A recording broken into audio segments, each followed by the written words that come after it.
My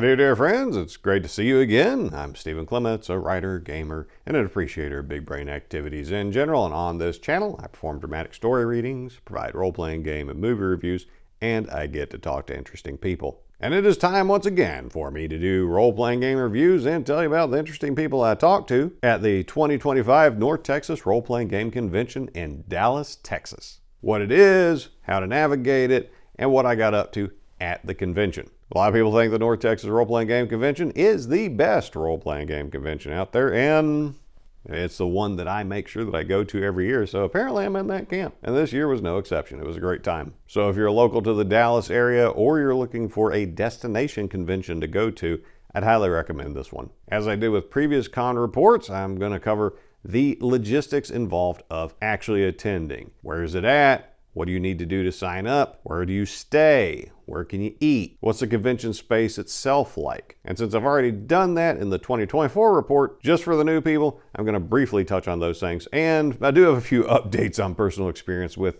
some of those things. But then we're going to get to talking about what I did at the con, the games I ran, the games I played in, and the cool people I got to meet. So let's get back to that question. How do you get to the North Texas Role-Playing Game Convention? Well, you can fly, you can drive, you can transapparate through time if you know how to do that. I wouldn't recommend it for the amateurs. And since it's approximately a 13-hour drive for me to the DFW area, I decided to fly. Because the Penis Airport, I'm not making that up. I didn't make that acronym. It takes about an hour and a half to get from here to Dallas, and I traditionally fly Southwest and go into their Love Field. Well, Southwest has decided that they're going to pursue the in-shitification process that other major corporations have done, where they nickel and dime their customers for every little thing. They ruin the things that make them special, and so I'm less likely to use them again in the future. There's something powerful to be said for 2 free checked bags and sit wherever you want to, and a dedication to customer service. Well, the new guy in charge of Southwest decided that I'm going to charge you for pretty much every bag, and I'm going to start making you pay for your seat selection or at least your spot in the line. And if you don't buy that, then I'm going to subtly message that you're not as important a customer. I don't dig that. So I'm probably not going to fly with Southwest near as much as I used to in the past. But that's a choice they made. And so now I get to make a choice in turn. Plus, the price to get an Uber from Love Field up to the convention hotel went up substantially. So in the future, I'm going to have to pay more for the airfare. I'm going to have to pay more for the taxi. And I'm going to have a less convenient experience all around. I might as well just fly into DFW because it's right across the street. So not top marks on the flying experience this time. Now, where can you stay? Obviously, you can stay in the Westin DFW Airport Hotel where the convention's at, and that is going to be the most convenient spot you could pick. It's also the nicest hotel that are your local options, but it's also the most expensive, and you have to pay for things the other locations just give you as a normal part of the price. Now, I've stayed at almost all the hotels in the very small walking area that can get you to the con, and those are the Westin itself, Comfort Inn next door, the Red Roof Inn. That's the one I haven't stayed at, and I'm pretty good. I don't need to find out about that one. And then the Wingate. Well, the Wingate's the one I've stayed at the most, but for some reason they weren't accepting reservations for a very long time, so I wound up booking with somebody else. I stayed at the Comfort Inn. And that's the last time I'm going to do that. Yes, it was quite a bit cheaper than staying at the Westin, and it had a breakfast buffet included. But this place isn't run by folks who are really interested in the customer experience, and even the lower price doesn't justify what they get away with. So that breakfast buffet I mentioned, if you want ultra-processed carb slop, you're good to go. If you want anything else, if you're trying to maintain anything resembling a healthy diet, it's not going to do you any good. My room always smelled like mildew, and I found out why when I looked under the little kitchenette sink and saw black mold everywhere. At one point, I did see a cockroach running around the room. The bathroom's tiny, the shower is wonky, the place is in absolute crap shape, but the bed was really good. That was the best bed I think I've stayed on in any hotel I've ever been in. So that I don't understand. Why would you skimp in all these other places, but then the hotel bed was amazing? And a complaint I usually have about hotel beds these days is they give you that one stupid duvet cover that's too thick and it's super hot. And there's no sheet where you could kick the duvet cover off and then just use the sheet to get a little bit of blanket. But not here. They gave you the duvet cover and they gave you the sheet, and I found that I could sleep in both quite comfortably.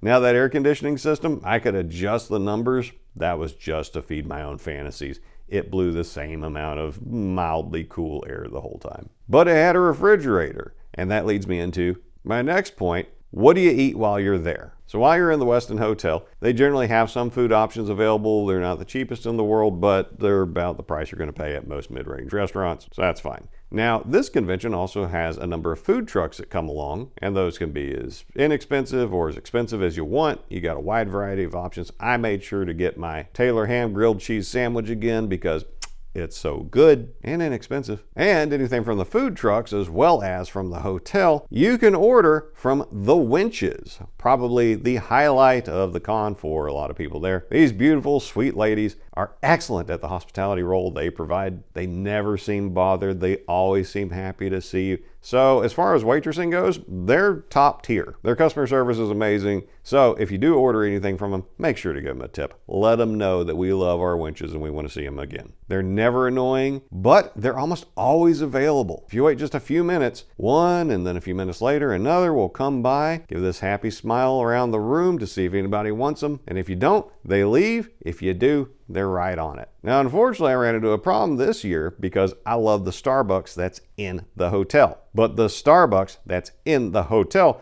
decided they were cutting their hours, and after 10 a.m. they're done. Now, I like to have an espresso in the morning and then again after lunch. So this crimped my style. I could go get my morning espresso, but I also needed to get an espresso before they closed so I could have it for later on, by which time it got cold, but that's okay. Caffeine's caffeine, and an addict will take what he can get. Now, across the street from the Westin, you also have a gas station with a very nice taqueria inside, but next to it is a Denny's. And this year, I spent quite a bit of time at that Denny's because their customer service was good, and they have painted on the windows a deal for the original Grand Slam combo at $5.99.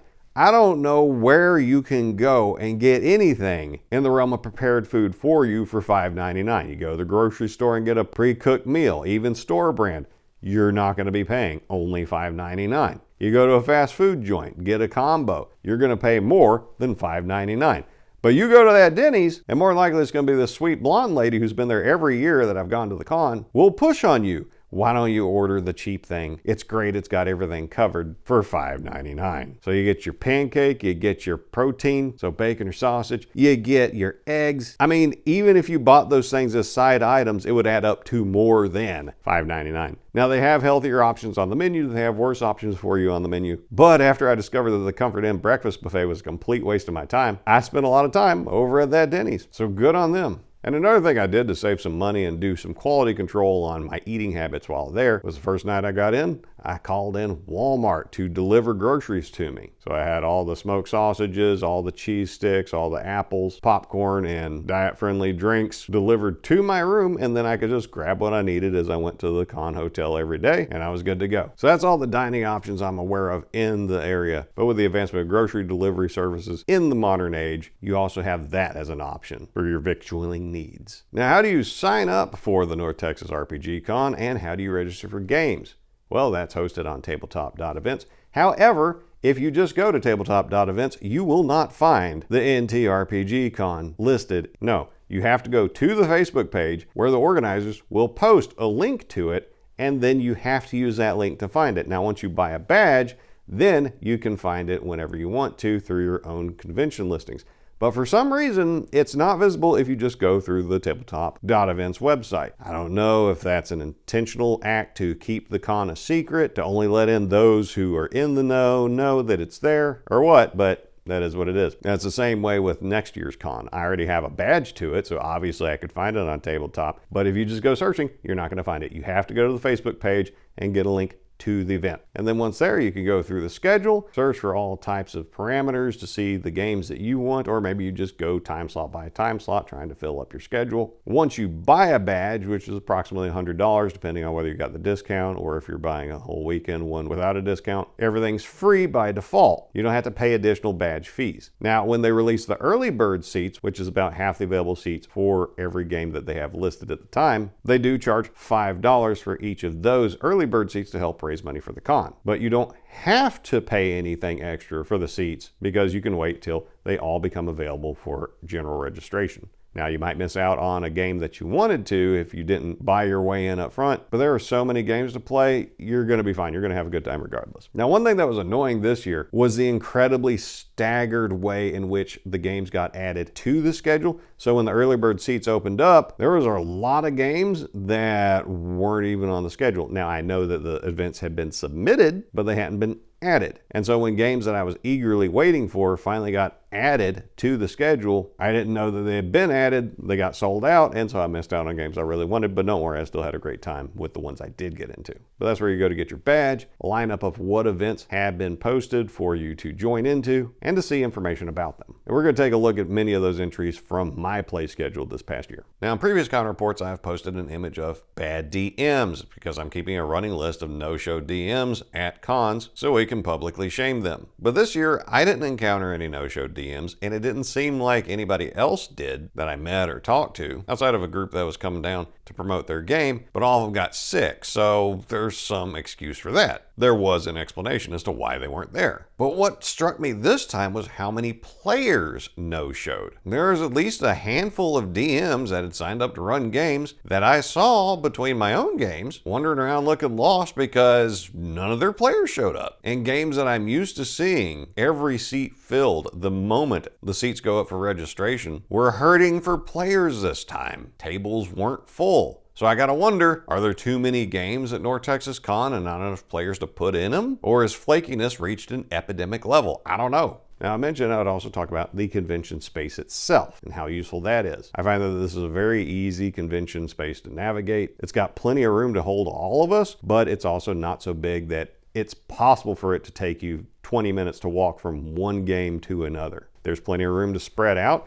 I never felt crowded at any point, but I've been to cons where you have one game ending and your next game is about 15 to 20 minute walk away because the way the convention space is laid out. Looking at you, Gary Con at Grand Geneva. It's like navigating a maze in that place. And here's a map of the convention space, and you see it all revolves around this central hub where you can find the registration desk, vendors, open play tables, and most of the gaming spaces are accessible immediately off of this. Now, there's nooks and crannies here and there, but there's only so lost you can get at North Texas Con. I believe it was reported that there were around 550 attendees this year, so that's a relatively small con in the grand scheme of things. As a matter of fact, I could see clearly how we could add a lot more people, and next year, the organizers are going to allow for up to 600 people to buy badges in advance. Now, for walk-ups, that's an unlimited amount, so that's where we added an extra like 50 people in 2025. But bathrooms, plenty of them, always kept clean. I saw plenty of the cleaning staff coming through every day, making sure things were okay. And some of y'all, check the seats when you're done, because y'all leaving some treats behind, and nobody wants that. Don't play into the trope of the disgusting, stinky player, especially amongst us, dude. I mean, you can do it to the normies, but don't do it to us. Don't make the cleaning staff's day that much worse. But no, it's easy to get around. There's water dispensers everywhere for free. It's a great space. And one of the great spaces we had this year was the vendor hall right off of the central hub. And I kept it within budget, but I did make quite a few pickups over there. One of my perennial favorite vendors is Etten Games. That guy has such a fantastic selection and prices that make my cheap little heart okay with spending money with him. Every year that I go, I've bought something from Etten Games. And the guy is so friendly and helpful that when I come home and I decide that I need to pick up a game, I'll go check out Etten Games and order from the house too. If he's got it, he's going to give you a good deal on it. Because some people, they're trying to pay off yachts with stuff that they mark way above eBay prices. And that guy's at the con too. So if you want to take out a second mortgage or sell a kidney in order to buy some second edition Ravenloft stuff, you have the option to do it, or you can go see my boy at Etten Games and come out still able to live with yourself. Another booth I spent a lot of time at this year was Dandelion Games, run by dear friend Luau Lu. There are a few modules of his that I wanted to get, but when I went to the Goodman Games site to order them, the shipping and handling cost as much or more than the games themselves. So I just decided I'm going to see Lou at North Texas. I'll just buy it from him there, and then he gets 100% of the cash. Now, Lou's put out a small series of these really cool adventure modules that are all written on a DM screen. So everything that you need to run the game is in one fold-out screen. The art's good, the encounters are cool, the settings are really interesting, and so I picked up one of his Mutant Crawl classics, one Awful Mongers of the Atrophic Hill, and one I had read previously, What Lies Beneath Grisagor Mountain.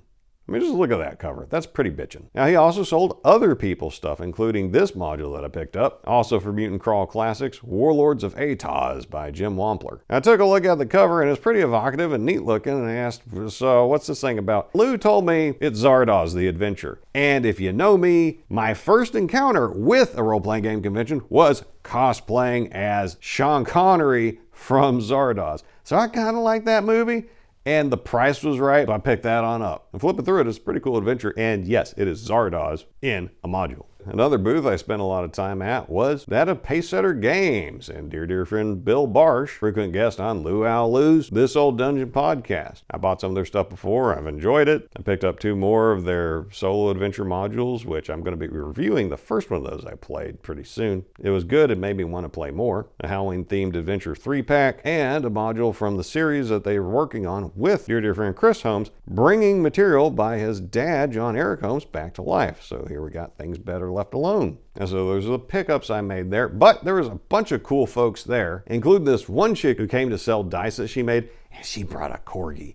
I love corgis. I got 3 of them myself. And so I got to pet this little stink bug, and she was so sweet and so cute. Oh my God. But while I was there petting the corgi, I made sure to buy something to encourage her to keep taking that corgi around so people could pet it and love it. One of the high points of the con. But I do encourage you, if you're at a con, go around and talk to people. Most of them are very passionate about games. That's why they decide to make it their lives. And you'll have a good time talking to them, even if you don't buy anything. All right, so now that we talked logistics issues, what did I actually do? Since I arrived at the con early, I had extra time on my hands, which I used to volunteer to help move stuff from the storage unit into the convention space and set it up once there. Because cons, they cost a lot of money, and they don't necessarily bring in a lot of money. So paying for staff to do these things, well, that's more expensive. So if you go to a convention you enjoy and you want to find a way to support it without necessarily having money come out of your pocket, volunteering is one way you can do that. Somebody's got to set up the chairs, somebody's got to set up the maps, somebody's got to clean the maps, somebody's got to move tables, somebody's got to do this, somebody's got to do that. And I was pleased to see that there was a ton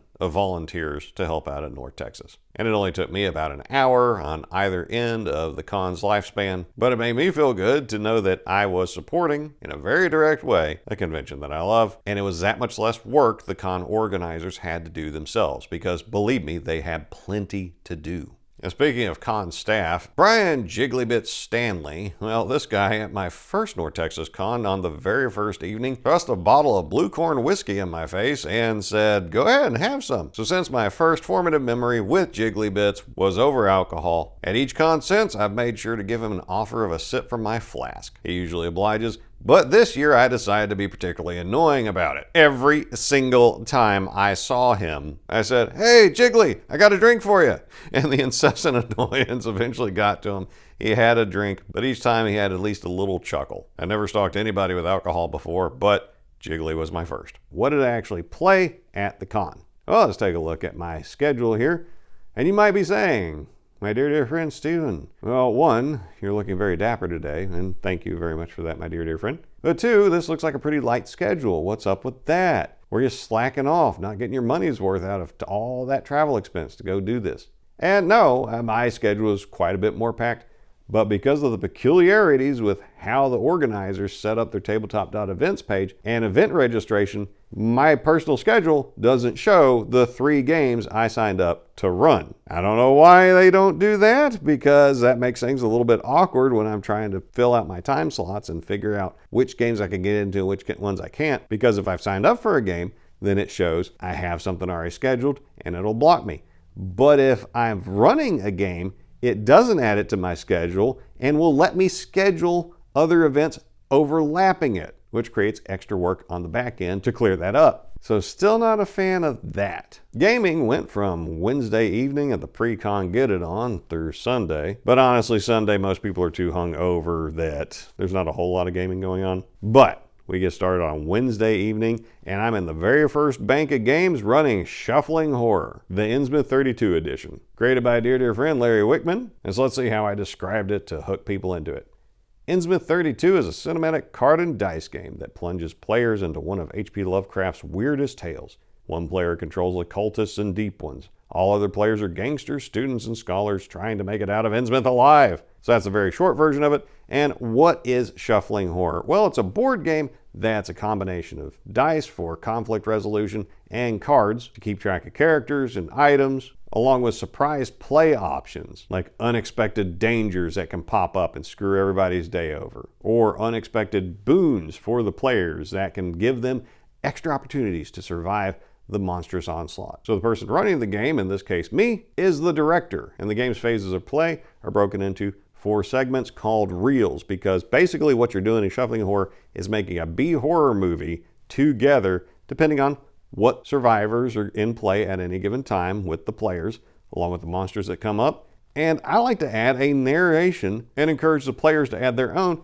to tie it all together so we can get a movie in our minds based on the game that we're playing. Now, I set the maximum number of tickets at 6, but I welcomed walk-ups and we went over that number. Now, a problem with this session, though, is that Innsmouth 32 is the most complicated of the Shuffling Horror games, and I had run versions of it at cons and at my table using the demo rules of it. Well, I have the final edition, and Larry was going to be there playing in my game, so I thought I should use the final published rules for it. And there's a lot of fiddly bits in there, and we came across like every edge case. And if I didn't know the answer to the question posed at the time, I had Larry to ask, and on some of those he said, I don't remember. Fortunately, one of the players had just bought the box set. I hadn't played it before, but he had bought it. And so he had the rule book right there, so we were able to go to it. But in the future, I think what I'll do is set that aside and assert my prerogative as the DM and say, well, this is what the answer is in this game. Now, most of the players were new to the game. There was a couple that had played it before, but to help newbies understand a new system to them at cons,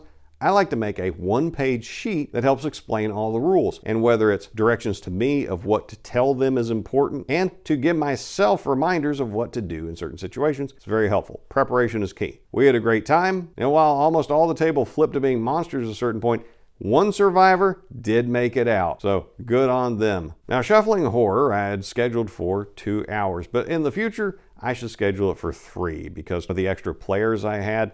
I found that 2 hours wasn't quite enough. We wound up running late, which conflicted with my next game, but the next game was being run by Larry Wickman, who was at my table. So it wasn't a problem for me or him, but it could have gotten in the way of some of the other players, and I don't want to do that to them. So we went about 10-15 minutes over, but for next time, I'll aim for 3 hours so nobody's having to rush. Or I'll make sure to keep the number of players to what I think will be able to operate effectively and enjoyably in a 2-hour session. Now, I followed that up with playing a game run by Larry Wickman, the 1979 board game Death Maze. This is the event description for it. A fascinating fantasy minigame from SPI. Heroic adventures in the corridors of doom. A GM-less random dungeon generator awaits in this Chit and D6 classic. Let's play for a couple hours to see how far we get into the Death Maze. So this was a fun one, and it was a very primitive board game, and I wouldn't really call it a board game. The chits that he mentioned, the little bits of paper, that was the dungeon. So all told, we explored about 2 inches of dungeon, and that's several rooms. Now, Death Maze was fun. I would liken it to like an advanced version of the dungeon board game. So while technically it's a DM-less game, since Larry was the one familiar with the rules, he guided the rest of us through it, and you get to pick characters much like you do in Dungeon. You got your fighter type, you got a thief type, and you got a wizard. I decided to play the wizard, despite the fact that the wizard's hit points are what fuels his spells. You don't get a lot of spells, and you don't get a lot of hit points either. But I decided, let's try this on hard mode and see how it goes. Now we have these little character sheets that were pretty cool. Now we started hot, killing an evil wizard, and then got stomped by trolls. Now the fight with the trolls, 2 of our fighters went down, my piddly ass wizard charged in, and somehow we won. We got the loot and ran the heck out of the dungeon. So after we regrouped and got new party members, we came back and murdered an ogre who had mad treasure, and then we stomped a mummy who had virtually no hit points, and then I got to browbeat 2 ogres to let us pass and loot a fountain for a healing potion. Now, towards the end though, a vampire almost got us. But again, Larry rolled crap for hit points, and so he died. Like other DM-less systems, Death Maze came with a pretty extensive pack of charts and random result roll tables to help flesh out the dungeon as you go. So you start with one little chit, that's the entrance to the dungeon. There's hallways leading off of it.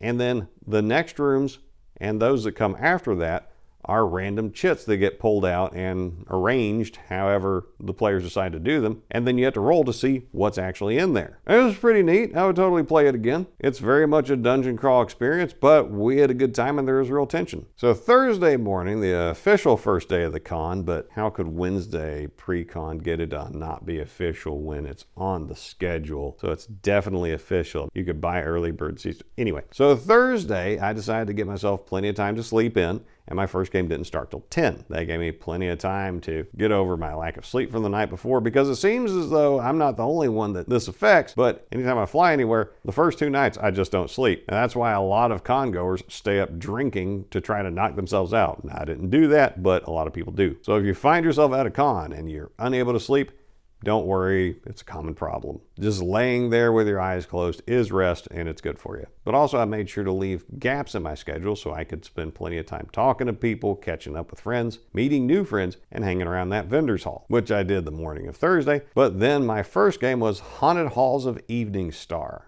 an AD&D 2nd edition module that I had never played before, and the description sounded cool, so I signed up for it. But it's only after I signed up for it that my program observer pointed out a troubling fact to me. The module was written by Ed Greenwood. Now, Forgotten Realms is Ed Greenwood's baby, and the setting is very detailed and pretty interesting. And when it comes to writing setting material, Ed Greenwood's really darn good. However, his novel writing ability is atrocious, and he's written almost the worst modules I've ever read. Worst module I've ever read goes to Descent into Avernus, the biggest disappointment of any module I've read. But Ed Greenwood's, they're trash. His precious NPCs, you will not mess with them no matter what. And every one of them that I've read, the player characters are the second fiddle to his precious little NPCs, especially if Elminster shows up, that insufferable bastard. But as I said, I signed up for it. I want to try it out, and we'll see how it goes. And it actually went really well. Now let me give you the description from tabletop.events so you know what's going on in this thing. The Haunted Halls of Evening Star. Welcome to the picturesque village of Evening Star, nestled at the foot of the stone lands where the river Starwater winds down a gorge that snakes into the King's Forest. Here the Knights of Mithranor begin their famous adventures. So it's a high fantasy dungeon crawl is what you're getting into, and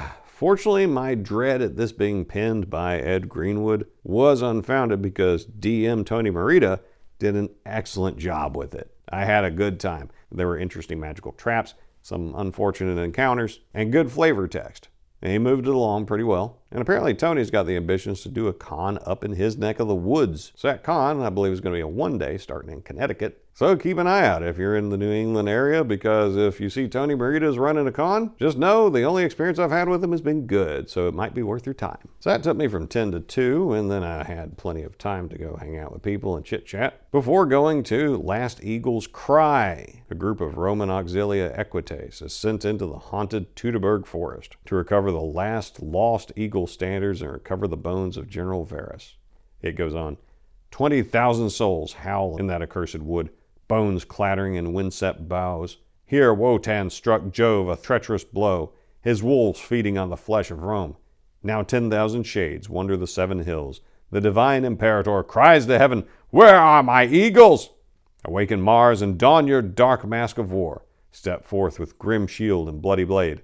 Avenge the honor of the eternal city. Return the eagles of Jove. Now, I really wanted to get into this game because it's run by dear friend Glenn Ritchie, who I originally met at that outstanding Blade Runner game as a fellow player, and I played in one of his previous games set in ancient Egypt. That was a lot of fun. He's taken his house rules, applied it to the original Chainmail game, and runs a pretty nice game. It's a good system, it's easy to pick up and learn, and the games he runs are fun. Now, this one was his take on the aftermath of the massacre of the Roman legions that had tried to advance into Germany and conquer that in the name of Caesar Augustus. I played a cocky and drunk Celt, good with a sword and reckless in the face of danger. He was a lot of fun to play and one of the tougher pre-generated characters on offer. Now, one of my fellow players turned out to be Jonathan Himes, author of Slay the Hawker, a pretty neat RPG adventure based on Hawk the Slayer, that cheesy sword and sorcery movie with Jack Palance. And he played an engineer, so he was a lot squishier. So my character treated his like his little brother, and I would charge into danger to save him. So this sounds like it's going to be very real world based,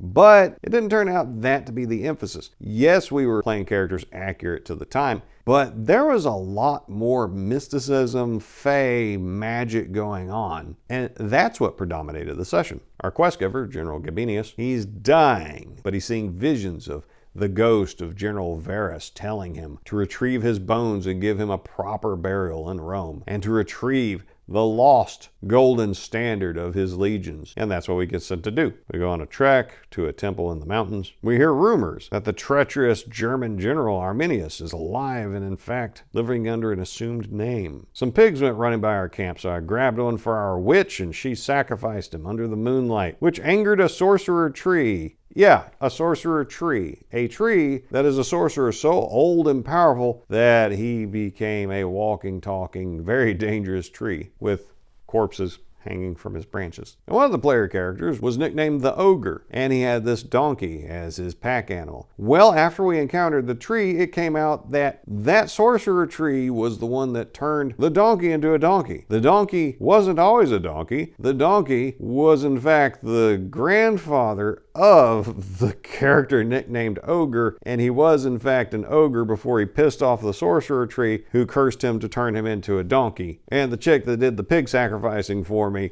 she's a witch and is apparently the ogre's grandma. So there's all kinds of fae court stuff going on here, and it got really interesting. Now, the further we traveled along the way towards the lost temple that was supposed to have Varus's bones and the golden eagle, things got more and more dangerous, more and more unruly, and we made it to the final Roman encampment along the way, where we found a bunch of broken Roman soldiers hiding inside their derelict fort, which was barely a bunch of wicker put together, terrified at the wolfmen that come at them at night from the woods surrounding them. So we stood watch overnight, sent them home at next dawn, and proceeded on foot into the woods, where we found a temple and an evil sorcerer who had those wolfmen around him, and they were a booger in a fight. But twists and turns later, we triumph, we find the bones, we find the standard, we take it back. So we succeeded. So some feedback about Glenn's games though. He gives out very handy printouts with the rules so you can follow along and figure out what you need to do and how the game operates. You're not constantly bogging him down with questions, and helps you understand the system you're playing, which is great. He gives images to help provide reference for what your character looks like, what you're doing. And for spellcasters, he hands you scrolls with your spells on them that you have to unravel if you want to read them, and that's pretty cool. Some tactile immersion in the game. However, the only downside I've got for him is both the games he's ran that I've played in, he's so soft-spoken, it's really hard to hear him. Especially if you get a loud table next to you, you can just hang it up. And I asked him, can you speak up? And apparently he can't. So bear in mind, if you're going to run or play in a con, other people do need to be able to hear you, and these tables generally aren't small. So you got to be able to project. But it was a good time. And that was my Thursday. Moving into Friday morning, I gave myself plenty of time to wake up and get some coffee before finally getting to play in Luau's Dare Luck Club. I've got the core rules, I've got several modules for it, I've read quite a bit of it, and it's legit for a game designed to replicate the experience of kids running around being kids. And I mean running around being kids, not sitting there doom scrolling on their phone. I mean actually going outside and getting into hijinks. Because it's both naive and really dark, with elements of danger that can be washed away with some coke and a pep talk, or horrible, horrible death. Now, of the sessions the Dare Luck Club Luau was running at North Texas this year, I got into The Devil and Principal Faults. Here's the description. Every kid jokes about it, but your wisecracking gang of misfits has perhaps uncovered actual proof that your school principal is in league with Satan. Worse yet, some of the teachers might be members of his cult. Can you stop their nefarious plot? Or will school become the ultimate hell? The Dare Luck Club is an RPG allowing you to take on the roles of underdog youths out on fantastic adventures to save your little Midwestern town. If you like movies like The Goonies, Monster Squad, Stand By Me, or The Gate, this game was made for you. Of the pre-gens, I decided to go with I Wanna Rock, the heavy metal teen who believes that his soul is the property of rock and roll. So once per encounter, if the player imitates the character singing the perfect theme song for this moment and can get at least one other player to join this anthem, both player characters get a bonus D12 to use on a roll during that encounter. I decided to name him Ozzy, short for Austin Chetworths, who's obviously trying to glom on to the glamour of Ozzy Osbourne, the rock god. And Ozzy has a record. This urchin has been brought downtown a time or two for petty acts of mischief, so he's got an interaction penalty with adults. And he's got a nemesis. The local sheriff has it in it for me, pal. Whenever the sheriff shows up to complicate the story, I get a free reset of my toy box. Now, what is a toy box? One of the mechanisms that is integral to the Dare Luck Club game is the concept of the toy box. What it is, it's the collection of dice you have of each size, so D4, D6, D8, D10, D12, on and on, that you get to spend on the different actions you take. So not every action that you take has the same default chance of success, because taking a look at Ozzy here, anything he wants to do, well, he can't use a D12 or a D20 because he doesn't have the experience to have earned dice of those size. Now he does have a D10, he's got a couple D8s, he's got a bunch of D6s and some D4s. So for the different challenges he encounters and the things he wants to do, I have to pick as the player how important is success at this, and pick one of those die types to use on the roll. Now, when I make the roll, I get to roll as many dice as are in the pool assigned to my stats. And we see scrap, spry, pluck, brain, shenanigans, oomph, and marbles. Well, oomph and marbles are physical hit points and mental hit points, respectively. Let's take a look at pluck. I've got a 3 in pluck. So anytime I need to make a pluck challenge, I have to decide which die type I want to use. So say I want to grab a D8 for that pluck challenge. I'm rolling 3 D8 because my pluck is 3.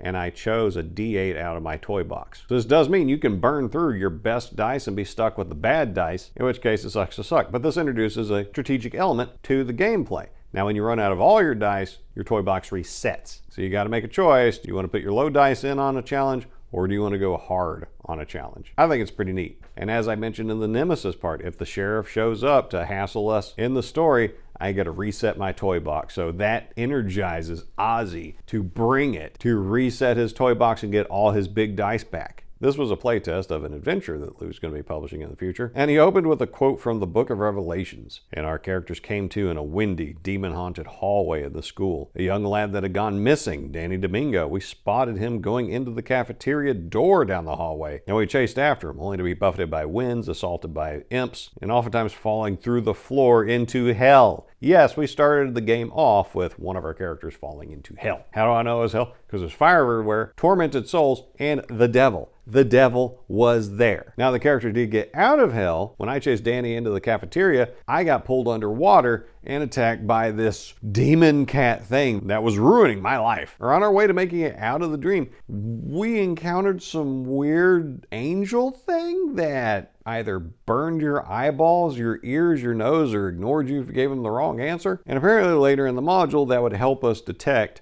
the presence of the infernal. And then when we got back into the real world, we had to get up, go to school, and then start doing hijinks around the school. Which was entertaining, and it helped us start getting details of the story, but I don't think the con slot was long enough to where we could get to the end. And the actual play experience at the table helped Lou see different spots he needed to switch things around in, and how he can move things along faster or redo some things to improve the final module. And that's one of the valuable things you do in a playtest. It was pretty fun. I'd like to see how this thing works out. So in the afternoon, I was playing in WHPA 13, The Maple is Running. The premise of WHPA 13 is your characters are public access TV show hosts, which sounds like a ludicrous concept and one ripe for very interesting characters to be made. So I was figuring what we're going to be doing involved a lot more time on set and dealing with the ludicrousness of public access life, but we got given a mystery to investigate. Well, what was that mystery about? Spring has arrived in the Connecticut countryside, and the sap has started running.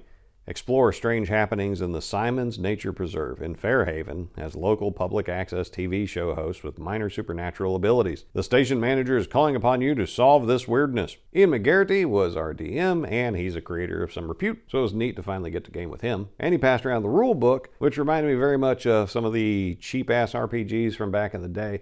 They have the production quality of being run off of copy machines, and maybe they actually were. But the rulebook made very clear that there's not a lot of complexity here, and you're free to let your imagination run wild. So, my WHPA 13 character was Legacy Larry, host of the show entitled Historical Hotties. Well, what is Historical Hotties, you might ask? It's a program about history and fashion where Legacy Larry rates, hot or not, famous historical figures. Napoleon, mad swag. Winston Churchill, dumpy and busted. Augustus Caesar, Who wouldn't? Each episode of the show, he gives his Nubian Stimulator Award to the hottest historical figure he talked about, because he happens to have a special item, as all your characters can have. And it is a stimulator of the Nubian pharaoh Shabaka's oil boy. And yes, that's a real pharaoh from the 25th dynasty. So it's not a personal stimulator of the pharaoh, but it's a personal stimulator of his oil boy. Yeah, my guy's kind of gross. His day job is he's an adult video store janitor, which also makes him a member of the Janitors Union Local 298, which came up later in the game. So you get a few skill points to toss around. I went for knowledge and charisma. You get a certain amount of hope points that take the place of hit points, and if you lose them all, then you've just had the enthusiasm beaten out of you and you quit. And you also get to pick a minor supernatural ability that you can make up whatever you want it to be. So I chose to be able to really engross someone, to be able to draw them in with my passion and intensity in talking about a subject. And we had some really weird folks in there. So we all piled into a van and started going around investigating on this map that we had. And most all of our interactions with NPCs were pointless and didn't advance the story. It was unclear where we should be going because very few of the investigations seemed to turn up anything of material worth to an investigation. There were quite a few things that seemed like they would be important, but we didn't know what they meant. None of the NPCs we talked to knew what they meant. There was no way for us to find out what they meant. And we're talking about vampire maple trees, like maple trees that feed off the maple inside other trees. So there were some weird shenanigans going on. The only answers we could get was at the final stage in this scientific compound where they've been doing ungodly experiments on maple trees, and the maple trees that try to run off the reservation, yes, I said maple trees that try to run off the reservation, they get flamethrowered in very brutal fashion. And we're able to find out anything what's going on here because we snuck onto the base. So we did the riskiest thing possible, posing as janitors, because remember, I'm in the Union and I had many of the other characters as my apprentices coming along. And the mad scientist behind this, he threw a beaker of some strange liquid at some of his lab assistants, and I, being the janitor, go in there and ask them, what is this thing? So I know what's a proper solvent to clean it up with. And they told me what it was, that it's maple syrup. So I do the bold thing because it's a convention game, and why wouldn't you? And I taste it. The scientists get all enthralled to study what effect is this going to have on this guy's character. And I start hamming it up because remember, I can really engross people into me. And so I was using that on them, and I was giving them feedback, measurements, blood samples, semen samples. Yeah, that happened. All the samples they could want, distracting them so the other characters could go rifle through the whole place, get the information, and get out to expose what horrible things were going on in this Maple Research Lab. So it was an interesting game. I can't say it was one of my favorites because I don't know that the concept of the public access channel characters doing Scooby-Doo investigations really worked for me. I was expecting more time on set and foibles going on there, and that's completely on me. Nobody told me that's how it was going to be. So the public access angle doesn't appear to be necessary for the game. You could just be low rent stupid heroes. And so it was alright. I had a good enough time with it. Ian did a good job with it and rolling with the punches because, as you can tell from the story in the module, because yes, this is a module, it's friggin' bonkers. So he had to be ready for whatever our crazy ass characters might come up with. Now the next game session I went into, I had something to prove. You may remember from the 2024 con report, the worst performance I've ever given at a con was unfortunately in Luau Lu's playtest of Movies Till Dawn of Frankenstein vs. Goshzilla. Well, I rolled into that game after having been to the con whiskey tasting event, and so I was far more inebriated than I was used to in a game, and it impacted my performance. I swore to myself I was going to show up sober and with my A game for this year's Movies Till Dawn game session of Trapped in the Gas Mines of Uranus. I giggled every time Lou mentioned that name at the table, because if a joke works, it works. Now, how does this thing describe itself? In this playtest of the still forthcoming Movies Till Dawn RPG game, you play B-movie actors stuck in a 1950s style sci-fi adventure. Marooned on Uranus and taken hostage by its matriarch, the crew of the Space Probe 2 must fix their ship and escape the dreaded gas mines of the planet. It goes on, Movies Till Dawn is an RPG game still in development. It is highly inspired by the classic RPG. It came from the Late Show. The system has you playing B-movie actors and actresses who are stuck in the backwaters of the Hollywood limelight. Each adventure places your actor into the role of a character in a terrible movie. Can they make the film work? Can you upstage the other talent to get a higher billing, aka more moolah? The game is played with a regular deck of cards instead of dice and involves a high degree of improv, PvP, and one-liners. Be warned. Now this year I got to play with dear friend Jay Shields, who's an awesome role player and a swell guy, and we had a great time. I took the role of actor Milford Legandu, now a dotty old man that is paid little interest to by any of the film's crew or staff. Now Milford is a classically trained actor, capable of bringing the heights of intensity and grandeur to a role, but he is well past his prime. This Shakespearean actor is relegated to B-movies like Trapped in the Gas Mines of Uranus, and he's trying to make a comeback. He is playing the part of Professor Edgar Hinkle-Himmerhall, an anxious character, always in a tizzy about the situations the crew finds themselves in. He is quick with a theoretic solution to any problem and is easily absorbed by his observations of the world around him. The professor wears a standard seamless space shirt and cargo pants. However, his look is made more science-y by the addition of a white lab coat over the entire ensemble. A bald head and thick black glasses finish out the character. Much like Shuffling Horror, you are co-creating a B-horror movie in cooperation with your fellow players. The DM gives you a premise and a scene, and you've got directions of things that you want to accomplish in each scene to help up your score. And then it's up to you to try to ham it up and make the role focus the movie on your character as much as possible so you get top billing in it. And you can do all kinds of things to prop yourself up, including using actual props, spending points to pull in special monsters and NPCs to give your scene more drama, and each character has strengths and weaknesses. Some are good at theatrics, like my guy. Some are good at roles that show off their brawn and physicality, like an action hero. And then you can also play cards to trigger special effects to make you look even cooler in a scene. You want your cards and your bonuses to stack up to the highest score possible in that round so you win that round over the other players. Now, the PvP angle comes from after you've gone, any character that acts after you did, because it goes in order, you can try to snipe at them by throwing cards down that give them technical glitches. Say the camera was out of focus, their mic wasn't working, part of their costume falls off, things to make them look bad. And this gets really creative and very snippy. So there's a lot of strategic depth in this game, and I thought it was really fun. And unfortunately, even though Milford's strong suits is in drama, because remember, he's a trained Shakespearean actor, so he gets a lot of bonuses and a lot more cards to play when he's playing in a scene using those cards. Well, I kept drawing cards for physicality. So that means the Shakespearean trained actor is stuck in this B horror movie. He's also trying to show off in that movie in a more muscular physical role. Dude was 59. So he's an old guy trying to be tough. And I know that's a thing these days because our only bankable actors anymore are really old. So I did have some examples to work off of. So he was playing against type, and that was a lot of fun. So I would work up scenes where he's doing muscular things and fighting with the alien monsters because those were the cards that the deck kept playing to me. And because of that, I was very aggressive in going after the other players with my sniping cards. Hey, you better believe you me, I did play one of my stock footage features at one point to win a round. Because if your cards just aren't going to help you win a scene, you can play one of your stock footage features to automatically have the highest number of points in a round. Now, folks that come after you can also try to trump that, but if you went before them, they can't snipe at you. So stock footage, it's a powerful strategic player. But the one I went with was scene description. Repetitious notes play on a piano as the professor works out some theoretic equation. Equations begin to move across the screen, superimposed in the foreground. All told, it is nonsensical.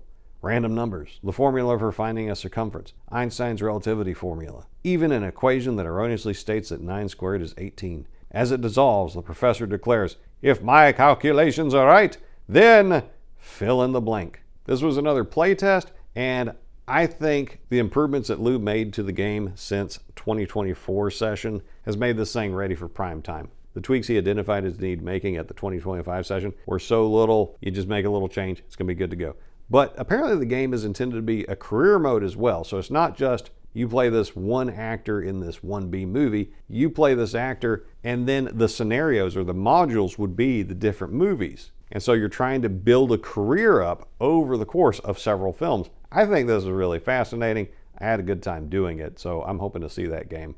And that was Friday. Now moving into Saturday, we start off with Kolchak, the Tall Sister. Yes, the Kolchak game that I've been in for the past 2 years, now I've been in for the past 3 years. Run by Jerry Stratton. For a Kolchak aficionado like myself, this is always a good time. So what's the description of this scenario? Carl Kolchak and guest stars investigate a mystery woman and impossible murders in Chicago, March 1977.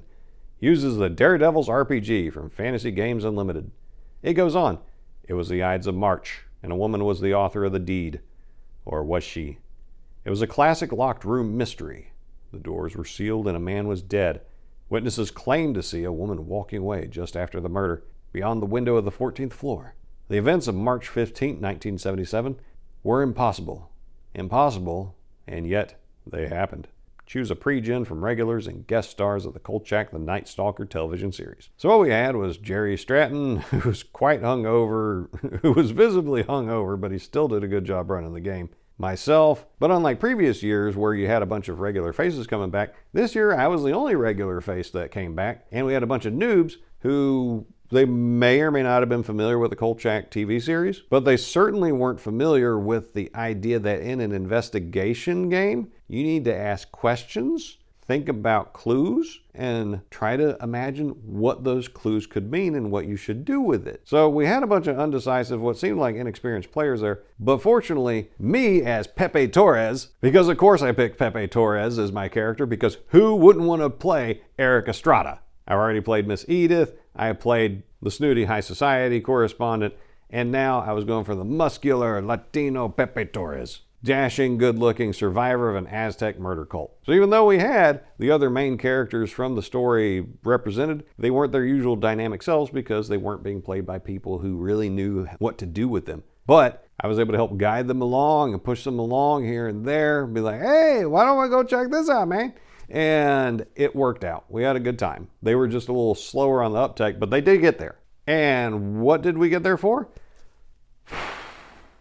As we got into the investigation, the thing that stuck out to us most was there was a dead woman who was pregnant, and there were 2 tiny marks on her belly. And the charity hospital that she went to, because she was indigent, couldn't really be bothered with much, but her boyfriend was still around. So we were working on a theory that one of the people working at the charity hospital was his wife, but this was his side piece. And so the wife, a nurse, offed the side piece and the baby as a result.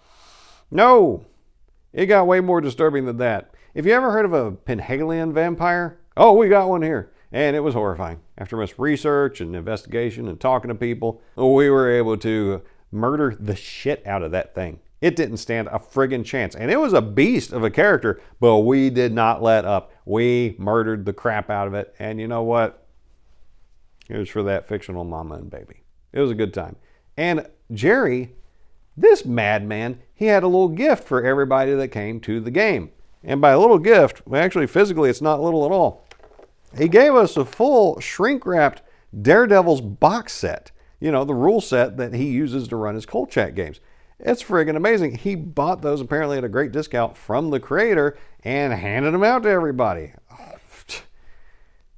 Jerry, I'm already having a good time at your table. You don't have to convince me any harder. So it was a good time. We'd definitely play more Kolchak. Now the rest of my day was going to be inner city bound because dear friend Jeremy Wilson had a fantastic looking session coming up, and then I was going to be running a play test of my own upcoming module later in the evening. So back to back at the very same table in Chris Clark's Inner City Game Design sponsored room, I got all the gritty inner city action I wanted. It was a heck of a lot of fun. So Jeremy Wilson dressed the part of Rhinestone Rick, his inner city pimp character, for the game Hookers, Hobos, and Hockey Hooligans, or 4-H as I like to call it. A terrorist strike has caused all the Metro Police to call in with blue flu just before a major hockey game. Can you make sure the right team wins? Pre-generated characters provided, rules will be taught. Bring a full RPG set of dice. Caution, some mature themes. 3D terrain and miniatures. And it goes on, the God Poppy, using his torpedoes, has offered to handle security for the game as he wants to ensure that the Southside Made Men team win and beat the spread so that he can cash in when the team that is favored, the Northside Thoroughbreds, lose. Besides, assassinations won't delay a hockey game. They're always violent. The shadow owner of the Thoroughbreds, Rhinestone Rick, and his bevy of professional beauties plan to even the chance by infiltrating the game and indulging some skullduggery of their own. Play either hockey team or characters on one side or the other, hoods or ladies of the evening, in this free-for-all fun fest of inner city Redux goodness. And hey, the Thoroughbreds are favored at 2-1 with a 2-goal spread. So if that sounds like fun to you, it was. Chris Clark built this ridiculous hockey arena for the final act of the game, and we took our leveled up pre-gen characters through 3 situations. 1, there was a bunch of hobos who had been kicked out of the warehouse site being turned into a sports arena that were rioting, and we had to go clear them out. We killed a lot of homeless people that day, but the mayor was happy and paid us off because we got rid of them before the news showed up to make him look bad, because a lot of dead homeless people is way better. Yeah, it's a gritty game. But then we got moved on as the plot developed behind the scenes. 2 terrorists have taken possession of the Women's Auxiliary. So the little group of rich lady busybodies that like to show off and have their little junior leagues and charity dinners and this and that in major cities. Yeah, these people. And they were holding them hostage in a park so they could get money to go do whatever they're going to do. Well, the problem here was the terrorists were also covered in explosives that they could trigger, or if you tried to shoot them dead, could hit the explosives and it would go off. We were making initial progress in getting some of the hostages released. I was talking the terrorists down, but one of the characters went rolling up on them with a shotgun, and that scatter spray, it doesn't matter how careful you aim, you're going to hit everything, which caused a chain reaction that blew up my character, several of the terrorists, a bunch of the ladies, and so we didn't get a full reward for that one because it didn't work out. And then the plot continues developing behind the scenes, and you're at the hockey game that we talked about, where our player characters were going around trying to keep crowd control because hockey fans get really violent, and there were also snipers in the audience trying to kill the members of our hockey team. So there were really 2 games going on right here. One for our player characters and one for our hockey team. The player characters would take a round, taking actions in the crowd, looking for troublemakers, dealing with troublemakers, trying to find the sniper and take them out. And then we got to play this pretty neat mini game with special rules for the hockey teams. It worked really well. And then at the height of the drama, once the crowd escalation meter reached a certain point, a terrorist threatened that he was going to blow up the whole arena, but we were able to get there and take him out before he was able to do so. So we did succeed in the module overall. And right now, Jeremy Wilson and I are working on making that into a published module. It's some really good stuff. And then we went to the first in-person playtest for my game module, The Bumpy Hustle. The Bumpy Hustle. In the over-the-top cop and crime melodrama world of inner city, characters on both sides of the law are thrust into a high-stakes mission of bringing back a crime boss's missing painting and receiving fat stacks in his blessing, or he'll kill them first. Rules top, pre-gens provided, bring dice. So, inner city, it's a crime melodrama setting. This is an art heist. I gave out the pre-gens along with a single page orienting new players to what inner city is, how it works, what you can do with your character, and some general tips on how to succeed in this module. And of all the playtest groups, this is the first one to actually succeed in heisting the painting. Now, the guy who's got the painting that the PCs are hired to steal under false pretenses, it's called a hustle for a reason. The players are the ones getting hustled. Owns an art gallery and he doesn't want to let his prize painting go. So what I did was provided the player characters with a bunch of NPC points of contact. It was on the player characters to plan the heist. While each of the player characters had an NPC point of contact with a different location, different challenges at those locations, and different information and equipment they could provide, they wound up going to Pawn Shop Pete, who was quite the Elvis enthusiast and amateur impersonator. And the players ate this up. They thought it was fantastic because they really got into it. They all bought a Velvet Elvis painting off the guy, which unlocks certain benefits and make sure he's your boy from then on. And they bought all kinds of guns and equipment off of him, including blue suede shoes, which help on stealth rolls. But they also wanted up-armored rhinestone jumpsuits, which got Pawn Shop Pete excited. And I didn't even write this into the module to begin with, but he was like, hold on, I got you. And he took him to the back. And you know how in some movies, creepy old dudes have a Hitler room with all kinds of Nazi memorabilia in it? No, this is an Elvis room. So he had all his Graceland memorabilia up in this hidden room, and the player characters ate it up. They tried on all kinds of different Elvis and Priscilla Presley themed attire. They were able to afford some of it, which they took with them. It gave them armor bonuses, sneaking bonuses, all that stuff. It was a bunch of fun, but they knew they needed to get to Art Heist because this is a con. Now, I had set up the module to play in a single session, but in its original form, it's 3 to 4 sessions of campaign play. And this con session proved you can do it in one session. So that was a good testament. Plus, it proved that players could succeed at the scenario. I didn't make it too hard. I got a bunch of valuable feedback out of that, and I'm pretty happy with how it's wound up. More to follow on when the module's available. But let me give you the story of how they got the painting. The team had split up.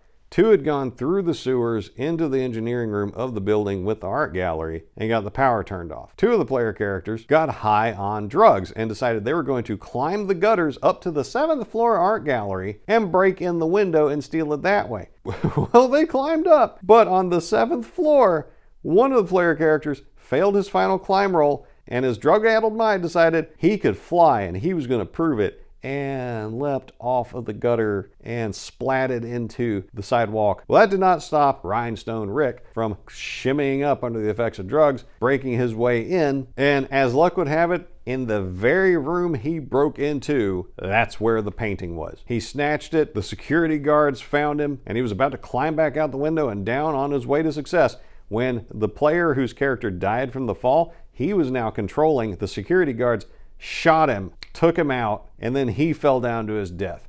Well, the player asked me, did the painting come with me? I said, make a dice roll. It rolled? Yes, it did. Okay, so the painting is falling down 7 stories. How did it land? Make a dice roll to see if it landed in a salvageable shape or not. It did. And since the walkie-talkies had gone dead and the folks that were down in the engineering room in the basement weren't hearing anything else from their teammates, they decided that things had gone too wrong. They needed to get out of there. They came up through the sewers, headed back to the car. One of them failed his notice roll, but the other one looked over, saw a pile of their dead friends' bodies, and the painting on top. So she was like, hey! They went over, grabbed it, got it in the car. The security guards at the front door noticed what they were doing, went chasing after them, but they were able to make their drive roll, get away in time. And that is a heist, a very Guy Ritchie ending heist. I loved it. They had a great time. They all signed up to play test games in the future, including the next module I'm working on, Blackula's Blood Castle for Inner City. And that thing's going to be a lot of fun. So while that was the final game I had for Saturday evening, it was not the last game of the con. That was my Sunday afternoon game, On Guard. Now, Sunday, like I said, gets pretty thin. There wasn't a whole lot going on Sunday morning because most people are too hungover from the midnight auction the night before.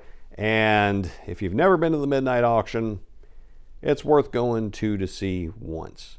Only go back more than once if you enjoy seeing very unattractive old men in Speedos. If you're into that, it's all for you. I'm good. I'm good. And since I was out of town from my regular church and wasn't going to get communion, I had previously asked if anybody at the con would like to take communion with me. I got a taker, my boy Bill Barsh. So I went over to his booth. We held hands, we prayed, we had our communion. It was a great time. I really appreciated it, and it seemed like he got a lot out of it too. So thanks, Bill. You're the man, because where there's 2 or more, that's where the church is. But I thought I'd do some pickup gaming because I noticed from the schedule that Jeremy Wilson was running a session of free grazers that morning. I would have some time to do that before my final game of the con. So I went over to check it out and to fill in any empty seats he had. Well, he had an overflowing table, so I stood to the side and watched as he explained things to him, and it looked like a pretty cool game, like a space exploration / combat / trading rules-light game system that fit basically on a pamphlet. It looked really cool, but since he already had an overflowing table, I didn't want to eat up more of his attention, and so take it off of the folks who might not have gamed with him before and let them have at it. So I got ready for my On Guard game.